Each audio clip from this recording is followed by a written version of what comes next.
Hello and welcome if you're new to my channel, and if you're a subscriber, a warm welcome back. In this video, I'm going to be talking about 4 brands that are primarily focused on producing jewelry: Cartier, Bvlgari, Chopard, and Tiffany and Co.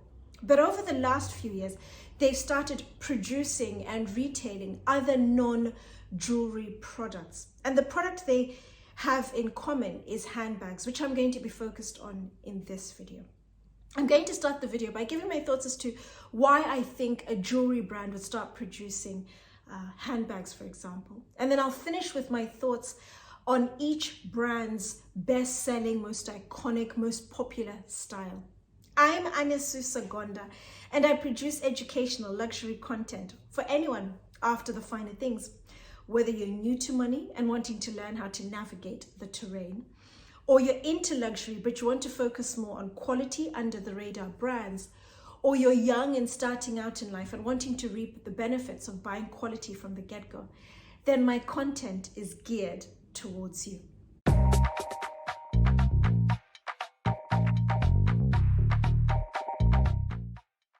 So why would a jewelry brand produce handbags? Well, jewelry, and particularly jewelry from the 4 brands I've mentioned, is expensive. It's not something you buy frequently, every week, every month, every year. It's something you buy once, maybe twice, a handful of times in your entire lifetime. Once you've bought the pieces, you're done. Unless, of course, you lose the pieces or they're stolen and you have to replace them. But that's not something that happens to many people. But at the end of the day, once you've bought your pieces, you typically leave the brand. You don't have anything else to do with them. But the brand still needs to ensure footfall into their stores. People are interested in their products. People are buying their products. And there are a number of ways they can still bring in consumers.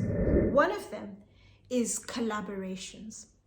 I first spoke about collaborations in an earlier video, my dinnerware video. I'm going to attach it above just for reference. But in that video, it was right at the beginning of the pandemic, and collaborations are a fairly new thing. And brands typically collaborated with a brand or an artist from a very different segment, a different product, targeting a totally different audience to theirs.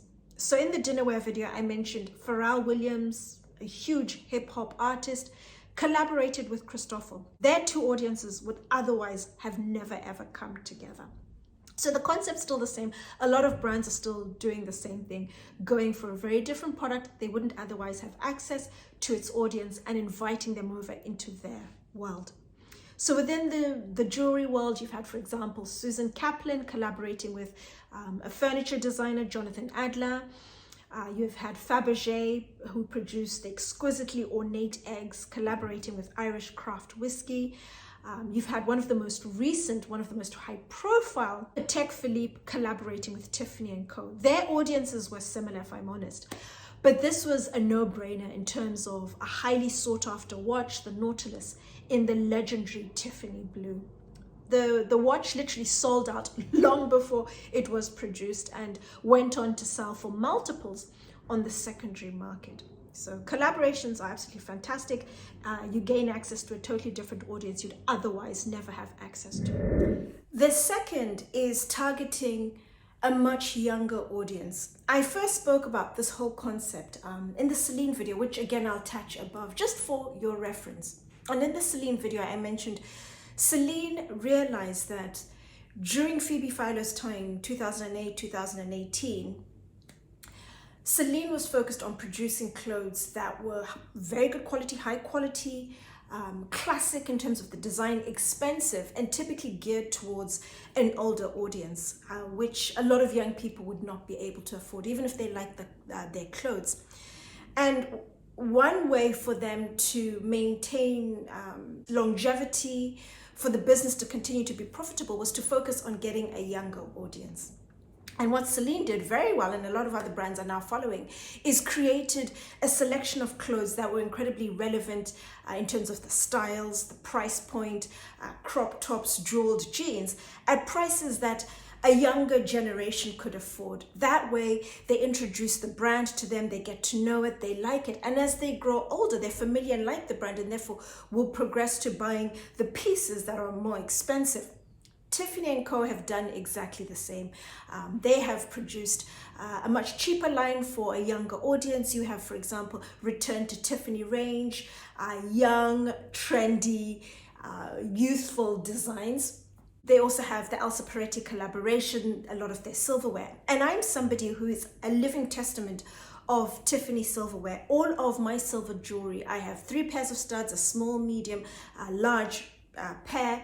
I have a ball bracelet. I also have the matching necklace. I bought all of those between 12 to 15 years ago. And it's only last year I sent all of them back to be polished. And I think this was something that was free of charge. But I have been incredibly happy with all my pieces. And so now, as I'm a little older, a little wiser, maybe a little more discerning, I'm looking at more expensive pieces, diamond studs, for example. And the first brand I'll consider is Tiffany, because I'm happy. I've been happy with what I've bought. It's performed well and it's lasted a long time. And one way that brands can garner a young audience, and they do it very cleverly. You have, for example, the Chinese market. It is arguably the biggest luxury market in the world. And you also have other big luxury consumers within that East Asian space. You have Japan, you have Hong Kong, you have South Korea, for example.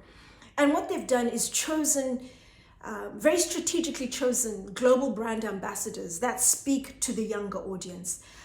K-pop is hugely popular within that East Asian region.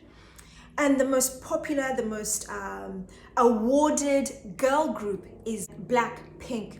And what they've done is Blackpink have 4 members, 3 of the members are brand ambassadors for 3 of the 4 brands I'm going to be talking about. You have Bvlgari with Lisa, you have Tiffany with Rose, and Jisoo is the brand ambassador for Cartier. And so you bring in K-pop groups that people really like, that'll wow the audience, that are hugely aspirational, kit them out with gear from all of the brands that they're brand ambassadors. And the younger people see them wearing it, they like it, they aspire to be part of their lifestyle, the music, the culture, and so forth. And they typically then buy into the brand. And then you also have Tiffany and Co, who have gone for bigger, far-reaching global ambassadors. Recently, they recruited Jay-Z and Beyonce. Beyonce and Jay-Z typically speak more to a young, hugely aspirational, upwardly mobile, and dare I say, Black audience. That's again a good chunk of America where they are based. America is a huge luxury market. So having someone like Jay-Z, Beyonce, who speak to the American audience and also have global appeal, throw into that, they also have Lady Gaga, for example. So brands recruit brand ambassadors that really speak to the core audiences that they're trying to target. And then the third is products.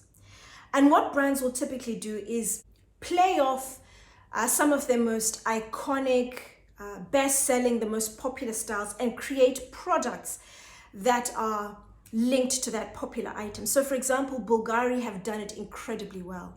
Their Serpenti range of jewelry is their best-selling, and they've created handbags that have been heavily inspired by the Serpenti range.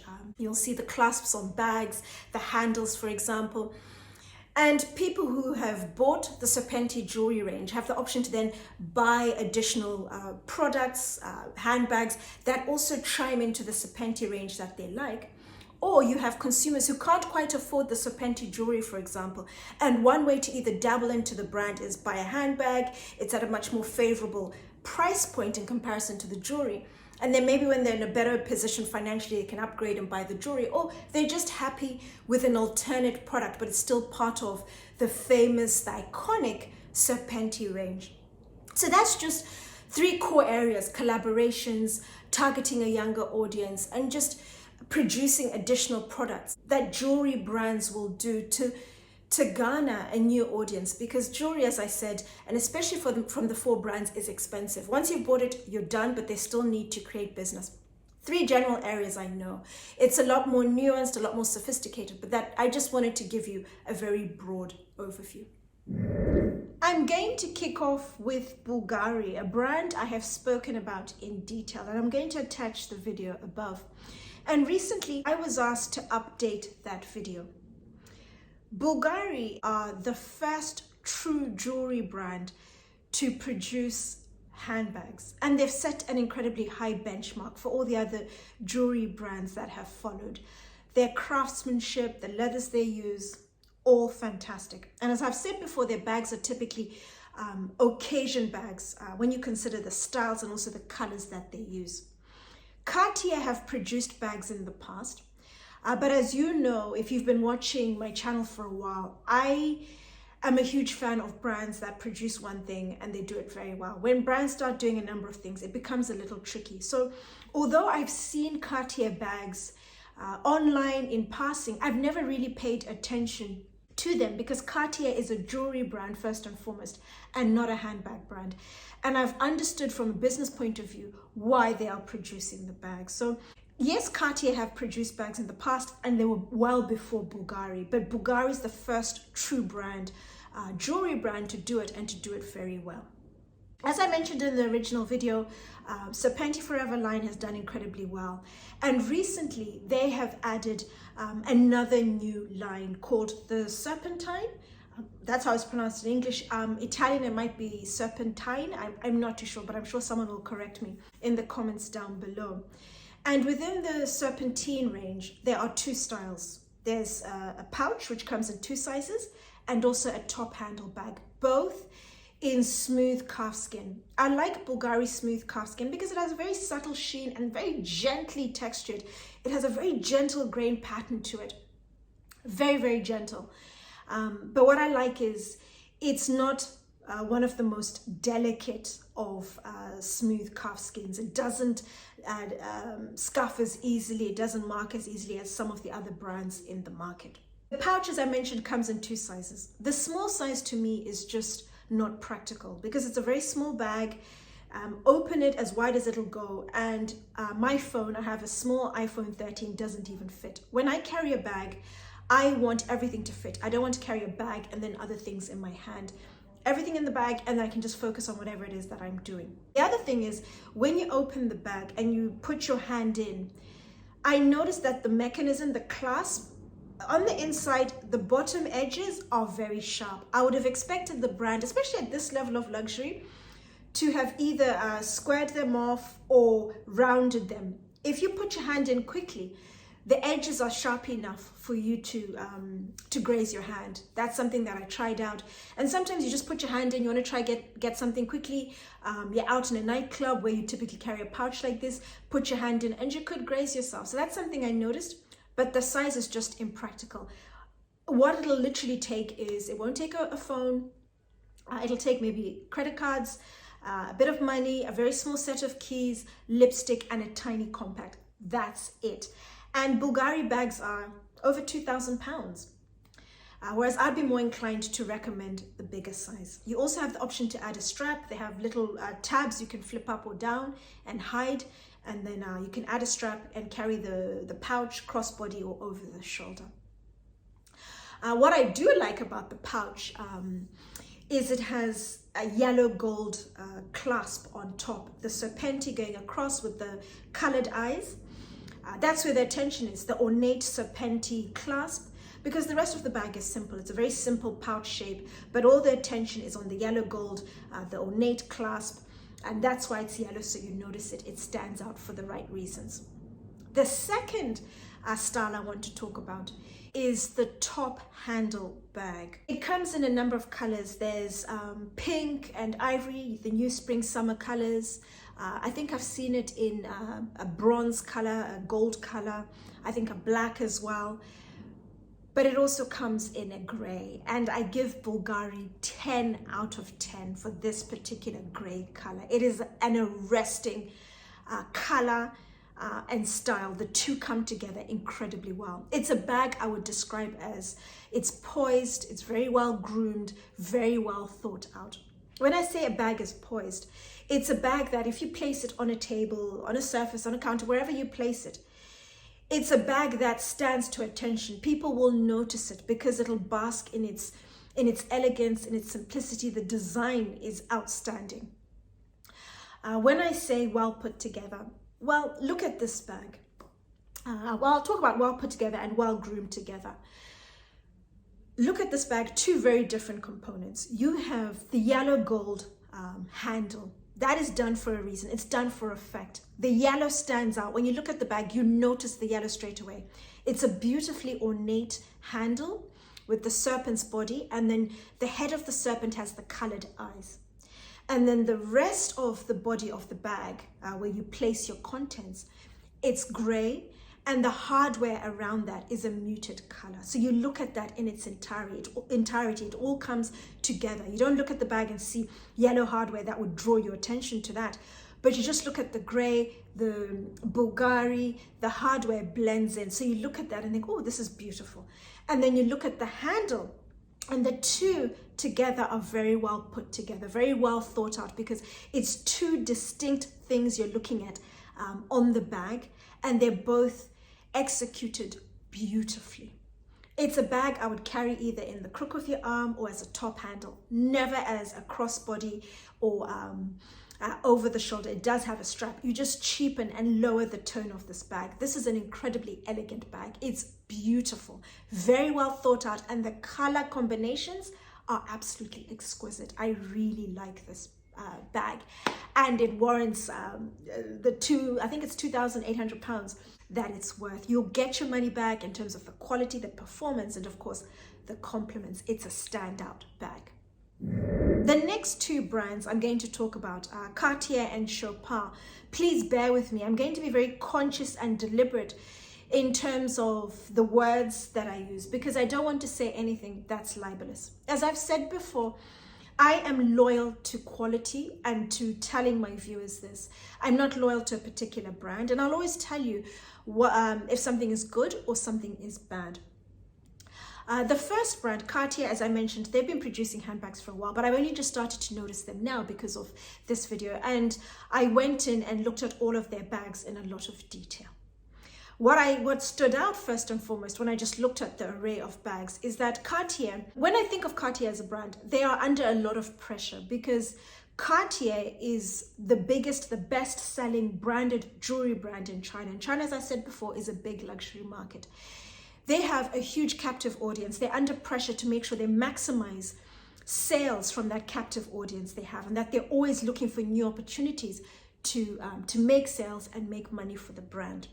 So that's something I always think of with Cartier, and therefore they're always going to be creating new products within jewelry and other products that are non-jewelry.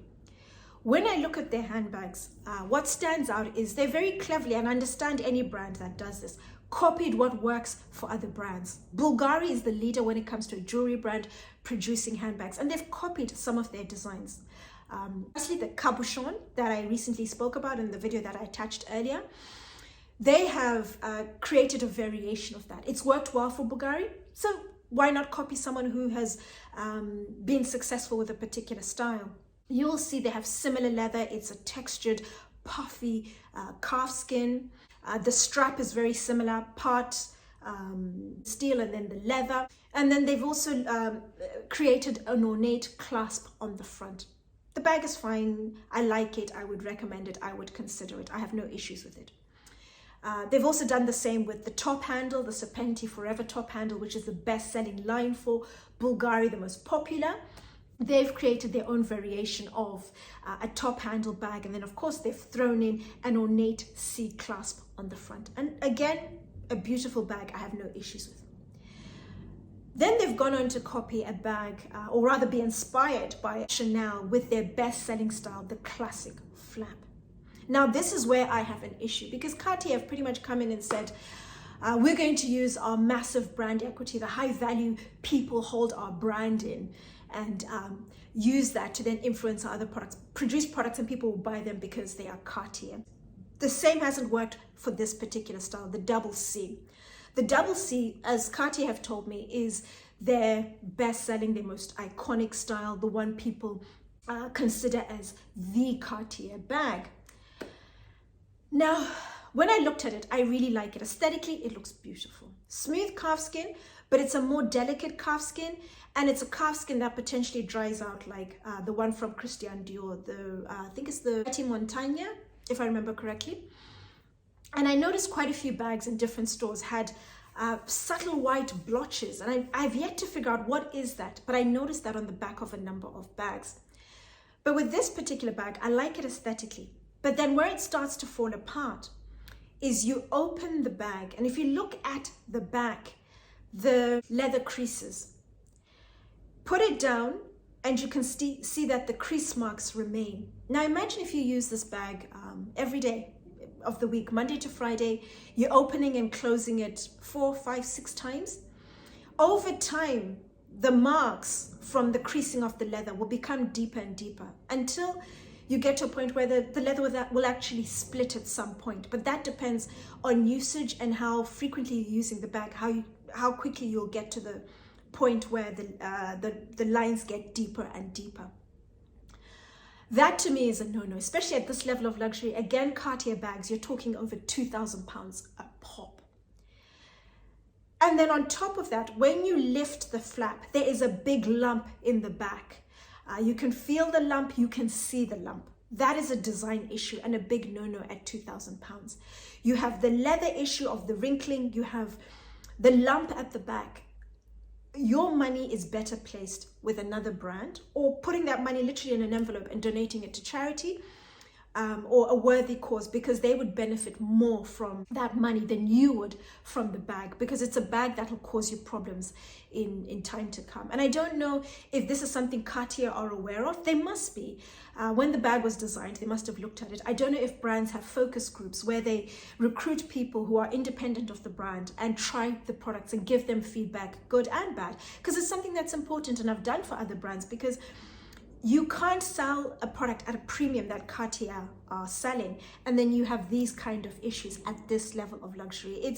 To me, it's wholly unacceptable. So the double CC collection, which is meant to be their front runner, I don't think it's something you should consider at this stage. I think it's something the brand needs to revisit and consider. The second is Chopard. Chopard, I only found out produce handbags when I started researching this video. And I was a little surprised, went to see the brand. And what stood out when I looked at their bags for the very first time was that I wasn't wowed. There wasn't the wow factor at the designs. The bags didn't look elevated. They didn't look luxurious, unfortunately. And what really struck me is, if the bags were in a market, they wouldn't look out of place selling from a market store. There just isn't the wow factor. And then when I started looking at the bags, a number of lines, the front running style, it's called Happy, it's a play on their best-selling jewelry, the Happy Diamonds, and they produce bags that come under the style Happy Diamonds, Happy Hearts, and then there's the Happy Sport, there's also the Ice Cube bags that I looked at. But when I looked at the Happy Hearts, for example, calfskin, there was a shoulder bag, there were a couple of crossbody bags. The leather is not soft to the touch, it's calfskin. And as I've said about calfskin in the past, calfskin is soft, it's supple. I'm going to attach the Moina and Moreau video where I talked about calfskin, cowhide, and bullskin, and what the difference is and the merits and so forth. Calfskin is meant to be soft. The bag didn't feel soft. It felt more like cowhide. And then just the finish, the whole look, throw in the hardware, it just looked cheap. The rose gold just didn't work. The look of it, the design, it looked cheap.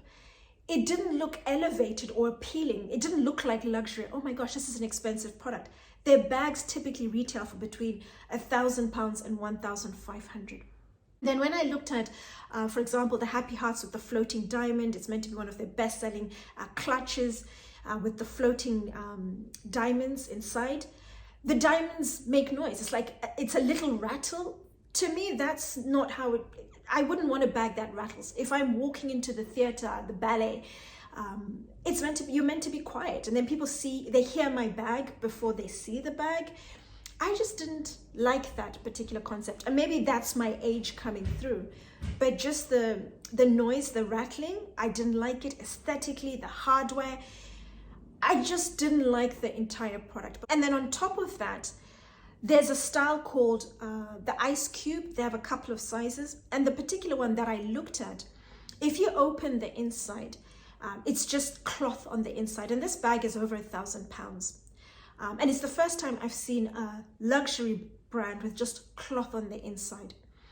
And then the pouch on the end, which is meant to be an envelope, just had 2 or 3 stitches splitting it into 2 separate pouches. And I thought, oh, that's quite cheap. They do have another variation of this bag with the same cloth, but also a zip. But what it made me realize is that the product to make is fairly cheap when you consider the leather and then the labor, the overheads, the material they've used. I would hazard a guess and say they haven't spent more than £50 a bag. Even saying £50 a bag is too much. I would bring that figure down to maybe between £20 to £30. And then the bag is retailing for over £1,000. The margins are huge that they're making from this bag. And they're literally making it for £20 to £30 and then retailing it for £1,000, but it's not worth the £1,000. You're not getting £1,000 worth of quality, of luxury, of wow factor, of an elevated product. And that to me was a little bit tricky to get my head around. But what I did like is a bag from the Happy Sport collection, another crossbody bag, just under £1,000. I liked the textured leather. I liked the design of the clutch, a fairly casual clutch that I would wear as an elevated everyday bag. But overall, Chopard just didn't give the wow factor or give off those vibes to me at all. It just didn't come across as a luxury product you could place alongside Cartier, Bvlgari, or even Tiffany and Co. And then my final brand is Tiffany and Co. Their bags are part of the Return to Tiffany range, geared towards a much younger audience. And you can see it in terms of the look, the feel of the bags, the design, the colors that they've used. Very young, fresh, trendy colors. The particular Return to Tiffany bag comes in 3 different sizes, start from about 1,400 going up to about 1,900. Leather on the inside, which you don't get, as I mentioned, with Chopard. But with Tiffany, it's fine. The bags were fine, but they're not bags that are necessarily built for longevity. And when I say longevity, I mean they're geared towards a younger audience. They're going to outgrow them. The colors are going to age. They're playing very much on the Tiffany blue. You open the pocket on the inside and out peeks a bit of the Tiffany blue. You're very much buying into the whole Tiffany. It's a loud design. It's emblazoned with Tiffany on the front. The text relates to Tiffany. And it's very much for a young, aspirational consumer. They've got the right product for them. It's not something I'd even imagine someone a little more mature carrying, because it's a very young bag that's going to age. So those are my quick thoughts on the 4 jewelry brands at the moment producing handbags. Cartier, Chopard, very much trading on their brand equity and producing bags that I think have a little room for improvement. But as always, any other questions, let me know in the comments down below, and I look forward to seeing you all again soon.